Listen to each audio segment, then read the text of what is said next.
can't remember what it was. It was like a pickleball in Las Vegas and something in Iraq. I don't know. The problem is every member of Congress has got one thing that they like in that list. Like, it's helping out their constituents. So how do you get rid of it when everybody's got something they like and we know all of it has to go? Can we take a crowbar? Can Congress take a crowbar to this spending? Well, I think that among the Republican members of Congress, just the other day we were discussing this, and we agreed that our goal is to cut at least $2.5 trillion in wasteful spending over the next decade minimum, right? And so there's a lot of things that you're seeing on the screen here that are actually grants that the federal agencies have provided. So we have to put real restrictions on what money can be spent via federal grant. And we also need to ensure that these agencies are acting more efficiently. So it's not just the programs that you're seeing on the screen, but it's also the way these programs are administered in this big bloated bureaucracy. So there is a commitment and an understanding among the Republicans who will have this trifecta that we have to eliminate so much of this wasteful spending. And Rand Paul talks about one of the things that's really critical to me as well, the unnecessary, cruel, and inhumane animal testing that you're seeing in this country and abroad.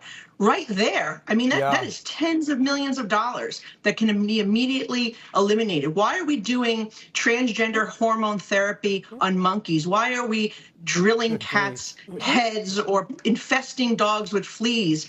It's so unnecessary and cruel. And the taxpayers would be outraged to know that this money is being spent by agencies like the one that Dr. Fauci ran.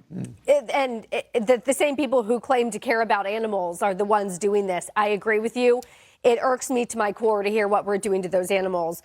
I also want to pivot, though, a little bit and talk about just sort of overall another massive issue we're thinking about it is just safety in these sanctuary cities and how we're going to think about deportation of migrants. We had border czar Tom Homan on just maybe about an hour ago, and I want to just read you some of the headlines. He said that New York Governor Kathy Hochul should be helping us remove public safety threats, not working against us. She has done everything she can to support sanctuary cities, including taking selfies on a subway the same day that you have an illegal immigrant lighting a woman on fire and watching her burn.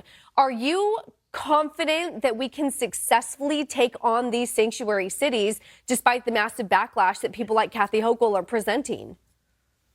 Well, we got to expose Kathy Hochul for the fraud that she is, saying that she wants to make our city and our state safe, saying that she does want to cooperate with deporting illegal immigrants, and then doing everything she and the state legislature can do to stand in our way. The reality is it's New York State that passed laws that reduce the sentencing for criminals so it does not trigger deportation. It is this state and the Democrats that have actually tied the hands of our local municipal police departments, prohibiting them from cooperating with ICE. It is this state and the Democrats that have also prohibited ICE from accessing the DMV database, which is totally outrageous in a post 9/11 world.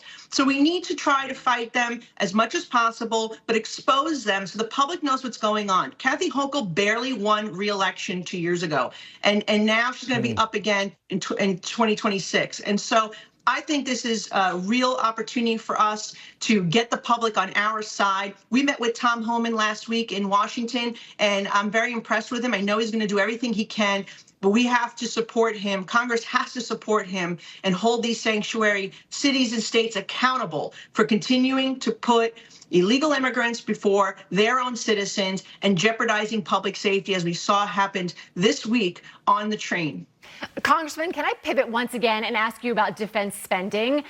Recently, there was a report from the Financial Times that said, the president-elect Donald Trump wants to increase the minimum amount of spending from NATO nations from 2% of GDP upwards of 5% of GDP.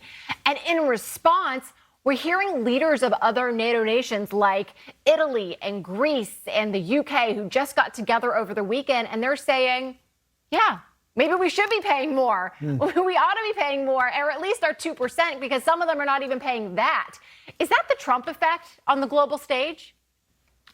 When we talk about budgeting, it's a matter of priorities, and our national security is the utmost importance. We have seen the last time, by the way, that United States was providing 4% or higher was during the Cold War. Right now, we're about 3.5%. There are only 4 countries within NATO who do over 3%.